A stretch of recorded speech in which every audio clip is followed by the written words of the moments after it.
Good morning from Yummy BTV. Wishing you all well today. Sending loads of love as usual. You know what I was thinking this morning? Real deep topic and subject came into my mind, and I witnessed like two or three like this over the years of my incarceration time. And it is when you're a father and you're banged up in a cell with your own son, or you're around the landings and your son's living downstairs, kind of thing. How do you feel as a father? How do you feel even as a son? So I remember once what it happened to me. I got recalled, I think it was about 2009 for that carnival thing. And I ended up in Idown, right?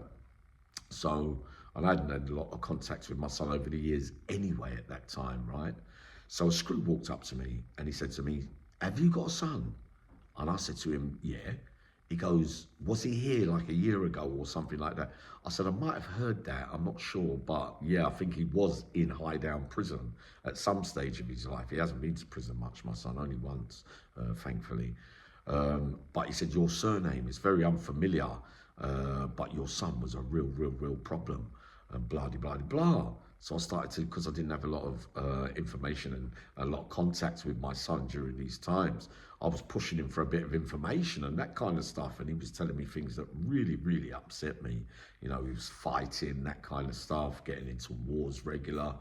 And, you know, probably following in my footsteps at that time, thinking, you know, my dad's been to jail and, you know, I'll go there and see what it's like. Like I said, he's never been back there ever since, but he wasn't in the jail with me at the same time. But on feeling and hearing what I was hearing, I felt very hurt to know that a son of mine could end up in prison, if you get what I mean. So, right, in Belmarsh, I met a father and son. One scenario, and both of them were taking drugs, sadly. They were banged up together. They were running around grafting like how I used to, that many of us used to, looking for gear all day. And I used to look at them. I used to talk to them on the yards, and I met the son came to the Cat A's after that. I think they were nicked for robberies or something, that kind of stuff. But just going to graft with your own son, it's a bit too much for me to take on.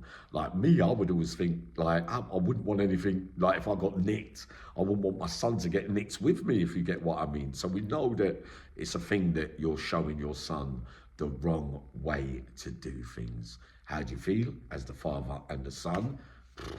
Well, this relationship in Belmarsh with those two in particular, all I could say is it was a relationship basically based on drugs from what I saw at that time. But I'm exploring really the deeper feelings, like as a dad, how do you feel that your son got into the gear, probably through you? You're both now committing crime together, end up in prison together. Wow, what a lot of conflict. And how does mom feel outside about you being banged up with your son and that kind of stuff? But I didn't get to ask them the questions that I would now, if you get what I mean, right now. Listen, hold on.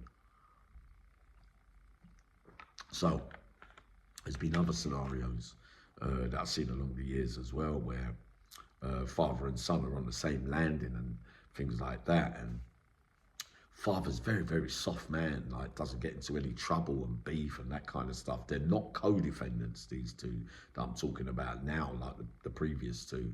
But some had a lot of beef, you know, with the gang culture and that kind of stuff.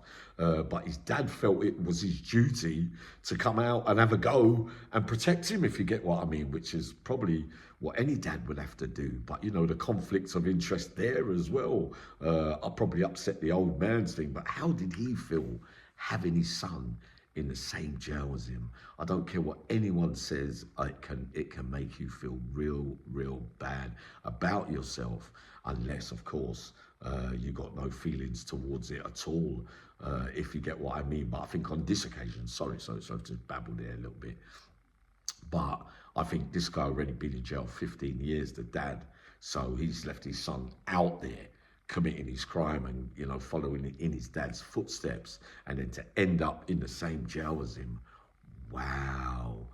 Also, another two as well from South London, right? Well-known figures as well. I can't call their names because it's not, but we have mentioned them before on my channel, right? And I knew the dad from Ashford days, like way back in the day. And he was a right old household name, right? A dipper, proper oyster, back in the day during that life, if you get what I mean. So I met the son. He was the youngest person to ever come through the Cat A's. I think we mentioned him before. I think he's from Bermondsey, South London. It's my boy, that kind of stuff. So when he came to Whitemore, he said, "Yeah, Yam, do you know my dad?" I said, "Yeah, I do." Like, yeah. I was with him in the early days, kind of thing, right?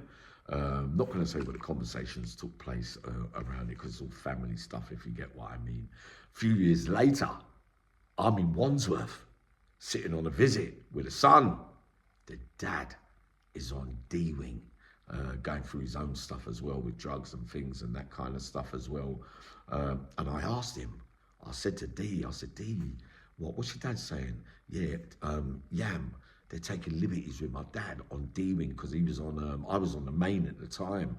And he was saying to me, because he was on the other part of the Sea-Cat wing, so I just saw him on that visit. He said, "Have you got anyone on D-Wing?"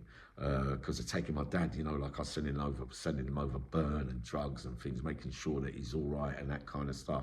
But a couple of people were trying it on. Can I get anyone to sort it out? And which I had to, if you get what I mean, to make sure that he was proper. Then I met him down the chapel. The dad, I never saw him for 35 years, 40 years. And I was saying to him, I said, "How do you feel, boy?" He goes, "I don't like it." I know, Yam, like, it's just one of those things, isn't it? He followed in my footsteps and ended up even worse than me, if you get what I mean. But I mean, relating to the kind of crimes that the younger D had got into, but proper stuff. But the feelings behind it are really, really deep. And there's some even tragic tales of father and son with other things going on, crimes and it going wrong and accidents and that kind of thing can leave you scarred for life. But asking you lot today, so we don't babble on, many of you might have been through this kind of experience, the emotions, the guilt, the shame, the things that you will have to get involved with for your son if he's a little tearaway kind of stuff. But how it makes you feel, and how we wish we could turn the clock back now. Some of us who are real bad role models that affected members of our own families. Coming up in a minute, another story. You're going to like this one.